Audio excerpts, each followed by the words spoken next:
Hi everyone, I am going to make some fried green plantains. I actually love making this because it's pretty easy to make. All you're going to do is split the plantain right down the middle, and then I just use my fingers to peel the skin off. I have some oil heating up in the pan, the frying pan, so once it gets nice and hot, not too hot, I actually want to slowly cook my plantains because there's like two processes to it. So I cut them just a little thick, and I'm gonna cook them up, like I said, for a couple of minutes. So my oil is in the frying pan. Secret to heating oil is when you heat up your oil, if you want to know if it's hot enough, you can dip a little in the pot. If you start seeing those bubbles form, then you know your oil is hot enough. In this case, my oil is still not hot enough, so I'm just kind of wait. Sometimes, like I said, if I'm doing this in the kitchen, I kind of test out my oil first. So again, cut your plantains. You can cut them in circles as well if you want. I actually like cutting them this way, so once I cook it in the oil in the frying pan, I'm going to take them back out. I'm going to put them on my cutting board. I'm going to flatten it out a bit, and then I'm going to transfer them back into the frying pan to cook some more. So again, now my oil is hot. I'm going to put my plantains in here. Okay. And I got my fork that I'm going to use to turn it.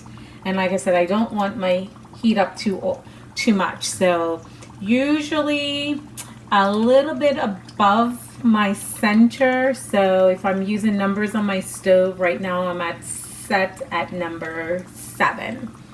All right, so keep it between 6 and 7, and you're going to keep an eye on it. So you're not going to just ignore it. You're going to watch it and let that fry for a couple of minutes, and then I'm going to come back to show you my next steps. Usually what I do, let it cook up for a few minutes. What I want to see is a pale yellow when I get ready to turn it, so you're going to cook it for a couple of minutes. So keep an eye on that while it's going. Now, when I make these plantains, I actually like to serve them with some crushed garlic and olive oil.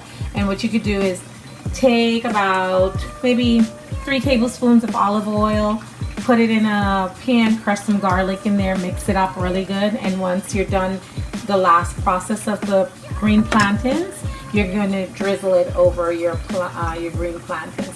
I also like to sprinkle a little bit of salt on my plantain as well, but I don't do that until my first step is complete.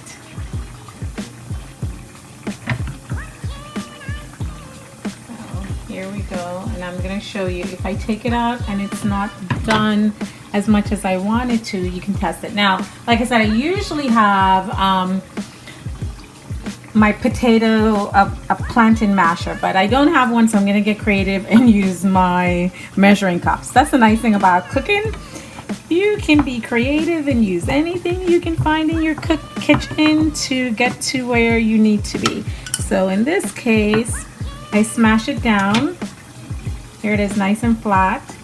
And I'm going to turn the stove down just to like a number 5 because I don't want anything to be overcooked.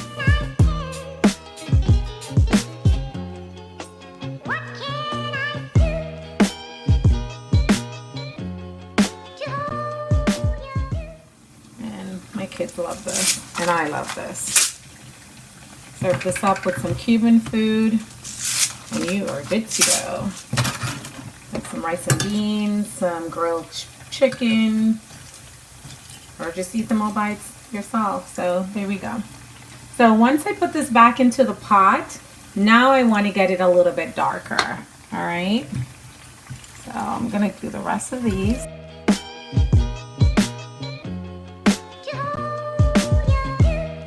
This one looks pretty good. I think it's almost ready to come out. I'm going to turn this over. See the nice darker color I'm getting? And you're only cooking this up the first time around just for a couple of minutes. So it's like you're really like half cooking it, and then you're putting it back in so it can finish cooking completely through. And then once you're done, you can get a paper towel. But like I said, I wanted both sides to be nice and golden, so I'm going to leave it in just for a little bit longer. I'm used to using my fork, but if you're afraid of using a fork, use a spoon, a slotted spoon. And like, see how the colors came out nice and brown? And that, again, that's how you make green fried plantains. All right, guys, I hope you enjoyed this simple recipe. And like I said, use olive oil, crushed garlic, and drizzle over your fried green plantains, and that will make them super delicious. Have a great day. Bye.